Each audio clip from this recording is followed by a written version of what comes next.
언제 어떤 상황이 닥칠지 모르기 때문에 항상 조심하고 또 당황해서는 안 되는 암호화폐에 관련된 소식 들고 인사를 드려보고 있는 크립토 마토입니다.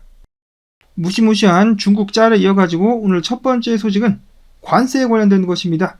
미국 관세 폭탄에 중국 수출업체들 정리해고 현실화, 일자리 불안이 커져가고 있다는 소식인데요. 사실 이 정보 같은 경우는 저번 주에 이미 공유를 했었는데 가뜩이나 좋지 않은 중국 경제, 무역전쟁 때문에 중국 수출기업들의 수출길이 막히면서 중국인들의 불안한 일자리 상황이 더욱더 불투명해지고 있다라고 합니다. 중국은 이전부터 청년들 실업 문제가 심각한 것으로 알려져 있는데요. 이런 상황이 더욱더 안 좋아지고 있다. 아무리 공산당들이 인민들을 개돼지처럼 취급을 한다라고 하지만 이런 식으로 불만이 쌓이게 된다라면 공산당들도 신경을 쓰지 않을 수가 없겠죠. 아니나 다를까 트럼프 같은 경우는 진짜인지 거짓말인지는 모릅니다. 그렇지만 이렇게 주장을 했습니다. 중국이 미국과 관세 관련된 협정을 맺고 싶어가지고 안 달랐다. 자, 과연 진짜일지. 일단 확실한 것은 양쪽의 피해가 누적이 되고 있기 때문에 누가 더 오래 버티냐의 싸움이 진행이 되고 있다는 것인데 과연 트럼프와 시진핑이 뜨거운 사우나 안에서 먼저 뛰쳐나가게 되는 사람은 누가 될 것인가. 이어서 미국 증시 오늘 일제히 하락으로 장이 마감이 되었습니다. 반면에 금 같은 경우는 100달러가 올랐네요. 금에 있어서 3% 상승은 꽤 크다라고 볼 수도 있겠죠. 자, 반면에 달러 같은 경우는 약간의 약세를 보이고 있는 가운데 비트코인 역시 조정을 받고 있습니다. 한때 92,000달러 선까지 떨어졌었다가 94,000달러 위로 다시 올라왔었다가 그 다음에 떨어졌다가 지금은 94,751달러, 이더리움은 1,816달러, 알트코인들도 와리가리한 움직임을 계속해서 보여주면서 대부분의 코인들이 조정을 받고 있습니다. 다음으로 조만간에 미국의 경기 침체가 발생하지 않겠느냐. 특히나 미국의 1분기 GDP 마이너스로 발표가 나게 되면서 불안감을 가중시키고 있는 가운데 골드만삭스 같은 경우는 아니 2분기 때는 성장할 거임이라는 보고를 내보냈습니다. 2.4% 정도 오히려 성장하게 될 것이다 라는 예측을 내놨는데요. 그렇게 된다라면 많은 사람들을 깜짝 놀래키게 되지 않을까. 시티그룹 CEO 같은 경우는 많은 고객들이 경제적 역풍, 침체 이야기하는 것이죠. 여기에 대비 중에 있다라고 이야기를 했는데 골드만삭스의 이런 예측과 어느 정도 아다리가 맞아 떨어진다라고 생각이 드는 것이 개미들이 생각하는 거 보통 반대로 사건이 발생을 한다. 침체를 예상하고 있으니까 오히려 침체가 나오지 않을 가능성이 있겠다라는 생각이 듭니다. 이 모든 것은 앞으로 몇 달 동안의 상황이 어떻게 흘러가느냐. 트럼프에 달렸다라고 해도 과언이 아니겠습니다. 자, 한편 마이크로 스트래터지가 아니라 이제는 스트래터지죠. 또 샀다. 어제 예고한 대로 비트코인 매수 발표를 했는데요. 저번 주에는 1895개의 비트코인을 평단 95,167달러에 사들인 것으로 나타났습니다. 그냥 진짜 미친 것 같다라는 생각밖에 들지 않을 정도로 비트를 사재끼고 있는 스트래터지. 그리고 그의 모범을 따른다. 샘러 사이언티픽 167개의 비트를 추매했다라고 밝혔습니다. 이어서 저번 주에 바이낸스와 키르기스탄이 파트너십을 맺었다라는 소식이 나왔었는데요. 바이낸스의 창업자는 키르기스탄의 국가 비축 자산으로 비트코인과 BNB를 채택할 것을 제안했다라고 합니다. 과연 키르기스탄이 비트코인을 보유하는 다음 국가가 될 수 있을 것인가? 가능성이 꽤 높을 것 같죠? 아예 채굴을 하게 된다라면 직접 비트를 생산할 수도 있을 것인데 그런 방안도 한번 기대를 해봅니다. 자, 그런가 하면 키르기스탄 같은 경우는 금 기반 스테이블 코인을 올해 3분기에 출시할 계획이 있다고 밝혔습니다. 미국 달러에 패깅된 금 기반 스테이블 코인 USDKG, 미국 달러에 패깅된 금 기반 스테이블 코인이 정확히 무슨 뜻인지는 모르겠지만 확실한 것은 이것은 근본이제라는 것이죠. 근본이제 스테이블 코인이 키르기스탄에서 나온다. 자, 그런가 하면 바이낸스 거래소 비트코인 보유량이 한 달 만에 51,000개가 감소를 했다. 왜 감소가 됐을까? 당연히 거래소로부터 빠져나갔기 때문이겠죠. 왜 빠져나갔을까? 장투자 및 기관 투자자들, 개인 투자자들 및 차익거래, 디파이 활용 수요가 증가했기 때문에 비트가 빠져나간 것이다. 긍정적이라고 볼 수가 있겠죠. 한마디로 비트코인 수요가 높아져가지고 물량이 빠져나간 것이다 라고 볼 수가 있겠습니다. 자, 한편 비트코인 오늘 중간에 미국 증시와 함께 하락하다가 증시가 상승하길래 왜 따라가나 싶었는데 나중에는 동반 하락하는 그런 모습이 나오게 되면서 약간 아쉬운 하루를 보내고 있다라고 합니다. 자, 한편 인컴샤크 분석가 미국 증시 아무리 애써 무시하려고 해도 중간에 있는 갭들을 무시할 수가 없다. 미국 증시 S&P 500 같은 경우도 해당 갭들을 매꾸로 추가적으로 하락하지 않겠느냐라는 예측을 했습니다. 이렇게 되면은 비트와 미국 증시가 완벽하게 디커플링은 되지 못한 상황 속에서 증시가 크게 떨어진다면 비트코인도 하방 압력을 받을 수밖에 없겠는데요. 이럴 때 떡락충 분석가가 되어버린 로만 분석가, 일봉과 주봉, 차트상에서 비트코인 볼륨이 세지 않았었기 때문에 나는 계속해서 하락을 보고 있다라고 하면서 비트코인이 결국 다시 8만 달러선까지 무너지지 않겠느냐. 실제로 거래량이 없죠. 이거를 근거로 해가지고 비트코인이 크게 하락하지 않겠느냐. 이렇게는 안 됐으면 좋겠는데, 자, 일단 이런 경고를 하고 있습니다. 자, 과연 최근에 늘어나고 있는 비트코인 수요, ETF 수요가 비트코인이 만약에 미국 증시와 함께 하락한다면 이런 하락세를 막아줄 수 있을 것인가도 관건이라고 볼 수가 있겠는데, 뿐만 아니라 제롬 파월의 입에 당연히 비트코인이 큰 영향을 받을 수 있겠다는 사실을 잊어서는 안 되겠습니다. 분석가 레몬 같은 경우는 위에 갭, 아래 갭이 있는데 위에 갭 지금부터 메꾸고 더 낮은 고점 만든 다음에 아래 갭 메꾸러 떨어지지 않겠느냐라는 예상을 하게 됐었습니다.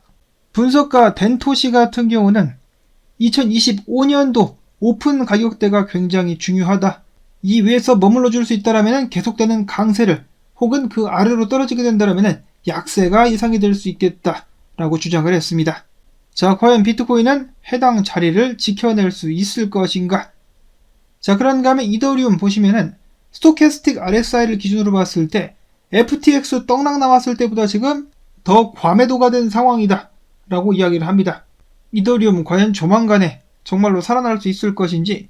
한편 이더리움 팩트라 업그레이드 같은 경우는 일단 지연은 안 될 것 같네요. 미국 기준으로다가 다가오는 7일 3시 5분에 업그레이드가 될 예정인데 아직까지 문제가 발생했다라든지 그런 이야기들은 들려오고 있지 않습니다. 업그레이드라도 또이또이하게 해가지고 이더리움 가격 상승에 힘을 실어줄 수 있으면 좋겠고, 다음으로 SEC는 알트코인들 중에 ETF 승인 가능성이 가장 높다라고 알려졌었던 라이트코인 현물 ETF 심사 기한을 연장한다라고 밝혔습니다. 이 자식들 이거 최근에 일 좀 하나 싶었더니만 또 뺑기를 치고 있어요. 또람프가 빠따 들고 가가지고 한 번씩 쳐야 되는 것이 아닌가. 다음으로는 저도 영상에서 종종 공유하고 있는 라울파리 형님, 리얼비전TV의 라울파리 형님이 이번에 두바이에서 암호화폐 행사가 있었죠. 토큰 2000 머식인가 그 행사가 있었는데 거기서 프레젠테이션 한 것을 여기 있는 이 사람이 한번 요약을 해봤다라고 합니다. 여러분들께 도움이 될까 싶어가지고 한번 가지고 왔습니다. 그는 첫 번째로 인구 통계가 매우 중요하며 채무, 빚은 걷잡을 수 없이 늘어나고 있다라는 발언을 시작으로서 최근 시장 상태를 보면은 모두가 알고 있다시피 전쟁, 경기 침체, 시장 폭락에 대한 공포로 와들와들 떨고 있는데 사실은 그 정반대의 상황이 발생할 준비를 하고 있다. 우리 인생에 두 번 다시 없을 그런 떡상이 조만간에 터질 것이라는 것인데, 라울파리 형님이 그렇게 주장하는 근거는 바로 유동성, 전 세계 모든 주요 자산, 비트코인부터 나스닥까지 글로벌 유동성을 완벽하게 따라간다. 그리고 그 유동성이 엄청나게 증가를 해버렸다. 예를 들어서 M2 글로벌 유동성은 비트코인 가격 움직임의 90%, 나스닥 가격 움직임의 97%에 영향을 끼친다. 굉장한 영향력을 행사하기 때문에 잡음들을 무시하고 돈을 따라가면 된다. 우리 모두는 지금 현재 숨겨진 세금을 내고 있다. 뭐냐? 바로 연간 8%의 통화가치 하락과 3%의 글로벌 인플레이션, 즉 1년에 11%씩 우리가 보유하고 있는 부의 가치가 떨어지고 있다는 것이다. 우리가 매년 11% 이상 수입을 늘리지 않는다면 가난해지고 있다는 것을 알 수가 있을 것이다.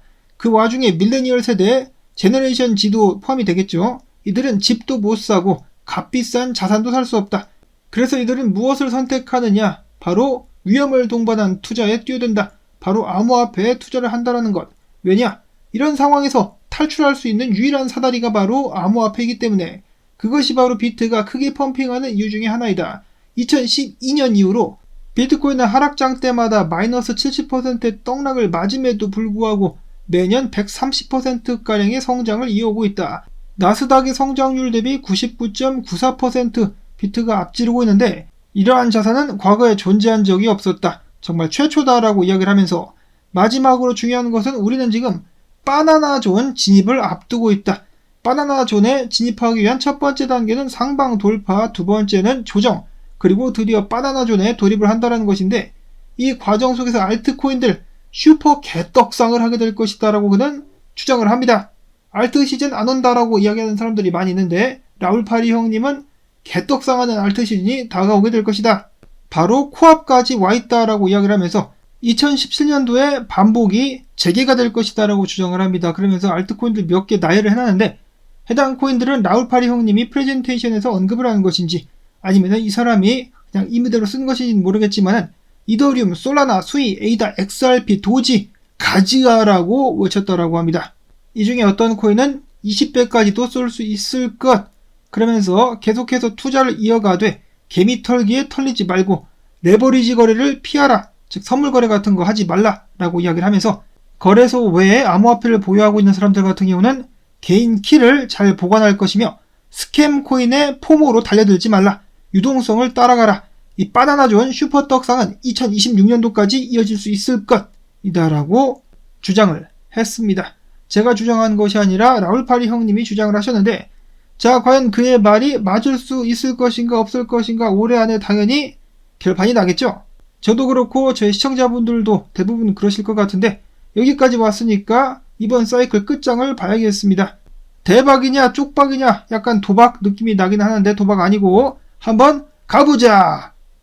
마지막으로는 앞에서 라울파리 형님이 글로벌 유동성에 대해서 얘기를 했었는데 최근에 한국에서 이창용 총재가 한국도 미국과 같은 양적 완화를 할 수도 있다, 남조선 양적 완화 가능할까? 라는 발언을 해가지고 최근에 많은 논란 및 화제가 됐었다라고 합니다. 첫 번째로는 이러한 것을 입에 올릴 정도로 지금 한국 경제가 좋지 않다라는 것이고, 둘째로는 만약에 이런 양적 완화를 미국처럼 한다 그러면은 한국이 원화가 남아날 것인가? 어찌됐든지 간에 한국 경제에 맞는 상황과 양적 완화의 필요성에 대한 논의가 이어지고 있다라고 합니다. 뭐 한국만 난리겠습니까? 다른 나라들도 전부 다 난리기 때문에 전부 다 일제히 돈을 풀어 제낀다라면은 라울파리 형님의 예언이 맞게 될 수가 있겠습니다. 흥미진진한 시장 상황, 더욱더 많은 기대를 가지고 지켜봐 주실 수 있기를 바라면서 떡상 가지야, 부자 가지야. 오늘 나온 정보들 여러분들께 도움되셨다면 토마토 채널도 가지야, 광고 영상 한 편만이라도 마지막까지 틀어주기 부탁을 꼭꼭 드리면서 저는 다음에 또 새로운 소식 가지고 인사를 드리도록 하겠습니다. 안녕히 계십시오.